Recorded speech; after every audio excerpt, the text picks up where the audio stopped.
yard provides all the different things a bird needs for their habitat. Includes water, like this bird bath, shelter, and space. This is Suzy, Conservation Coordinator for Denver Audubon. With so much of our native habitat being taken up by neighborhoods like this, I try to provide a little bit of that habitat that birds can find in my yard. So I have a pine tree, which is really easy to grow in Colorado, native to Colorado, and it draws a lot of birds for shelter, including things like bush tits. Additionally, on my porch, while we do have guards on one side to prevent nesting on the front porch, I've removed them from the outside, and this is the location I have birds nesting like the American robin. And today I noticed the Say's phoebe checking out the nesting spots on these two columns. My yard was pretty well landscaped when we moved in, and I'm actually in the process of converting the ornamental plants, taking those out and putting in more native plants, such as this bee balm that's located here, and I've made space for some other plants around as well.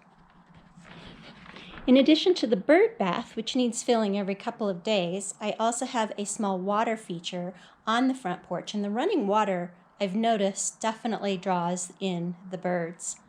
This is the feeder that serves a lot of the seed-eating birds in my yard. To protect it from my pets, from my dogs, I have put a fence around the area, and that protects the birds from the dogs. It also prevents the dogs from eating the seed that's on the ground. I have a variety of types of feeders, including a ground feeder. In addition to the seed feeders, I have a lot of different plants and bushes that other types of birds that enjoy, especially the birds that love insects and berries. This bush in the corner is loved by insects. It's full of insects. It's full of flowers and that the insects like to eat. And consequently, it brings a lot of different insect-loving birds, as well as birds that might eat the buds off of the trees and the flowers. So I have seen the finches in here, chickadees, the wrens go in here, and actually this weekend I had a flock of yellow-rumped warblers that were hanging out in these bushes right here. Other bushes in this yard include the native fragrant sumac, as well as chokecherry, which I have in a couple of locations in my yard. And I've seen the American robin foraging on the berries in the fall. Last week you got to see one of the birdhouses that I've had chickadees nesting in. I have other platforms and houses on the side of the house, and I've had wrens nesting in this one.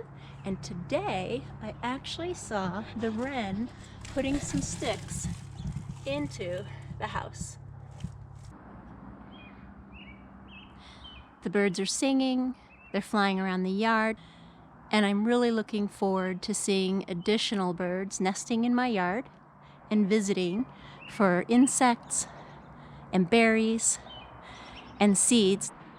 Thanks for joining me in looking at some of the things I've done to create a little bit of a bird oasis in my yard. I hope you see some of the birds I've mentioned in your yard. And be sure to join us for our webinar on Wednesday, May 6th at 4 p.m. Mountain Time. Create a bird oasis in your yard.